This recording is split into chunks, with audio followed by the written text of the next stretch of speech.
What's up, everybody? Mike Lindsley back with you. It is a Thursday here at Rosie's Corner. Don't forget, tomorrow is Fish Friday with your coleslaw, french fry, and mac and cheese side options. You can get it for lunch or dinner. And yes, pizza wing combinations galore. I just grabbed myself a medium, half cheese, half pepperoni pizza with wings on the side. Oh, baby, I got the mild and the gold fever. I recommend all their wing flavors here. They've got gold fever, the garlic parm. You can get the spicy garlic, ranch, sweet and sour, habanero, teriyaki, my God, honey barbecue. It goes on and on here at Rosie's Corner. And hey, if you're eating a little bit healthier these days, Chef Julian Caesar salads, all available. And don't forget about the comfort foods coming around here this fall. Meatloaf Monday, Turkey Slop Tuesday, Chicken and Biscuit Wednesday here at Rosie's Corner, Route 11 in Brewerton, in front of the Brewerton Bridge, a proud ML Sports Platter sponsor. Go find them on Instagram and Facebook as well. Gift cards are available for any and all occasions.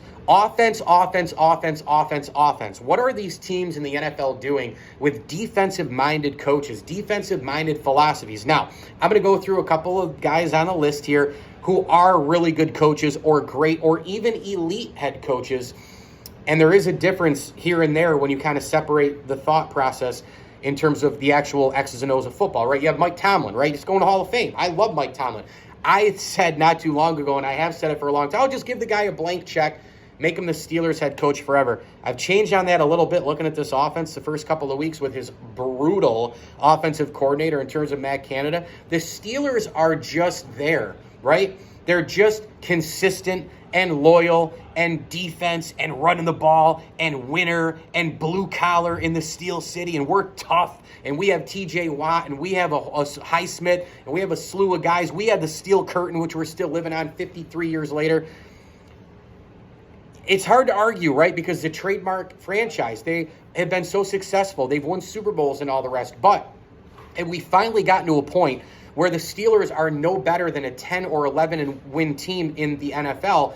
And then once they're in the postseason, they can't get over the next hump because the offense is holding them back. Now, you have the Bills. You have Sean McDermott, defensive head coach, super conservative. We've seen it in the past, although I give him credit for going for it multiple fourth downs on Sunday against the Raiders. But listen, last year against the Bengals, they're on the Bengal 41 or 42. He punts the ball away. Makes zero sense. He was just inside his own 50 against since he punts the ball away. You have a 6'5", 250-pound quarterback. He's a unicorn who can throw it a mile and can run it. Like, take your chances on the offense. So that is a philosophy for him, too. It's kind of a different way. Like, the Bills have the offense. They use the offense. McDermott lets his OC run the offense until he doesn't. Then he becomes a game manager, a brand new game manager and a guy who just doesn't quite get it when it matters the most. You got to go for it all the time. You got to be aggressive. You got to use your offense. So that's kind of a different thinking than Tomlin, but yet the defense is still there, and it makes, their defensive philosophies make them think kind of the same way in a different way, if that makes sense. Then you have a guy like Pete Carroll, who's completely different than those two guys. He's been a defensive coach for most of his career, but he lets the offense flow and he lets his coordinator do their job. And then he also says, just freelance it, be aggressive, do your thing, do your job, and we're going to make plays anyway. We don't turn the ball over. We're going to control the line. He's a defensive-minded coach, but he kind of throws that in the trash during any and all circumstances, which is completely different from a Tomlin and a Sean McDermott to a certain extent. Now, Sean McDermott's Bills are much better than the Pittsburgh Steelers. They have been the last few years. They've been division winners. They've gotten to the postseason. They've been in the AFC Championship game, but they can't get over that next hype as the hype and expectations have gone up and up and up as we have had the narrative change for the Bills, going from breaking the drought to being a playoff team, a division champ, and all the rest, and a Super Bowl contender, getting up over that next hurdle and the next hurdle to get to the top of the mountain. I'm not saying it's easy. I'm not saying any of this stuff is easy, and I do commend Sean McDermott and Brandon Beane for breaking the drought, making the Bills relevant. Super fun team to watch. It has been fun to be a Bills fan for sure, but obviously narratives change in sports, right? Remember the Michael Jordan Bulls in the 1980s? They couldn't get past the Pistons, They're a really good team. They're one of the top 5 teams in the NBA. They just need a little bit more help. They need this. Then all of a sudden they get some help. Scottie Pippen and this and that and the other. But then Jordan, and they finally have a brand and a thought and a mentality of physicality How do we get past the Detroit Pistons? Here's how. We have the offense. We now have more depth, but we got to beat them back. We got to fight back. We got to punch them back. And they did. And then all of a sudden, the narrative that was, can they get over the hump? They did get over the hump. And then once they won a title, it was, can they stay with it? Is this a dynasty? And it ended up being, a dynasty for, I guess, 6 out of the 8 years. MJ retires in the middle and all the rest. Win 3, he retires, he comes back, wins 3 more. So, again, narratives change in sports. But the defensive philosophy in the NFL, man, it's holding teams back at some point. It doesn't matter how far you get to a certain point, whether you're the Steelers and you can be competitive with a run game and an unbelievable defense and that, the DNA and the loyalty of the head coach and Tomlin and the commitment to winning and the culture and they can get to a certain point. But can they be the Kansas City Chiefs? The answer is no. Same goes for the Buffalo Bills. They can get right up there, maybe to 1A, 1B in the league, but they can't quite get past the Cincinnati in the playoffs, quite past the Chiefs. Are they as good as the Eagles? We don't know because we'd have to see them in a Super Bowl matchup. But you get the point. The Eagles are completely different. Offensive philosophies galore. Nick Sirianni and all the rest. They had Steichen, a bright offensive mind who is now head coaching the Indianapolis Colts. The 49ers, offense galore. John Lynch building his team with both defense and offense, but Kyle Shanahan with his hands in the mixing bowl in terms of calling the offensive plays. Colin Cowherd alludes to it all the time.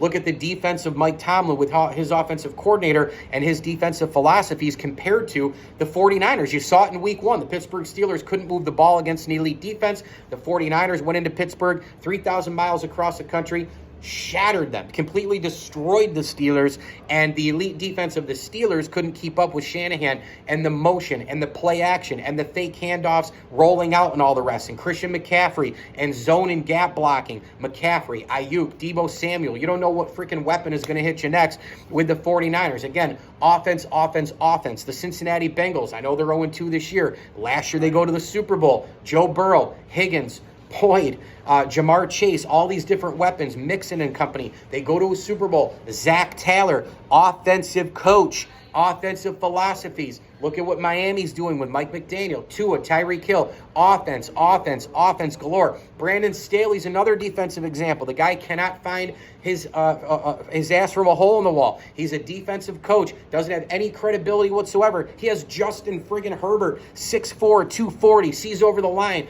a big-time prodigy out of Oregon. He's got Keenan Allen and Mike Williams and all these weapons and Austin Eckler, and the head coach holds him back because of his conservative nature. Again, this past week, 4th and short, didn't go for it. Last year went for it on 4th and long when it didn't make sense in his own territory. He doesn't understand the game management. He's flip-flopping around. He can't take criticism. He is who he is, and then he is who he isn't. He doesn't make a lot of sense. The defensive philosophy ain't working in today's NFL. Do you need defense? Of course you do. Do you need to stop the run? Of course you do. Do you need to get to the quarterback at some point? Of course you do. There's a reason why people think the Cowboys right now are the best team in the NFL. Micah freaking Parsons, TJ Watt, Nick Bosa, Aaron Donald, all these big-time players, the elite defenses. Look at what the Jets did in week 1 of the Buffalo Bills. But did the Jets even have sustainability with or without Aaron Rodgers? Because you have Robert Saleh, who has a defensive philosophy, and you also have an OC in Nate Hackett, who sucks. They shouldn't have brought him in the first place, but we know that was an Aaron Rodgers situation. Those two guys are buddies. You get the point. It's an offensive world, baby. You got to go offense before anything else, and then have the defense be a part of the offensive explosion in today's football. ML Sports Take here from Rosie's Corner. Stop by. Pizza, wings, pasta, hot and cold subs, and more. Tomorrow, right here, Fish Friday. Stop by for that as well. As I always tell you, enjoy the games.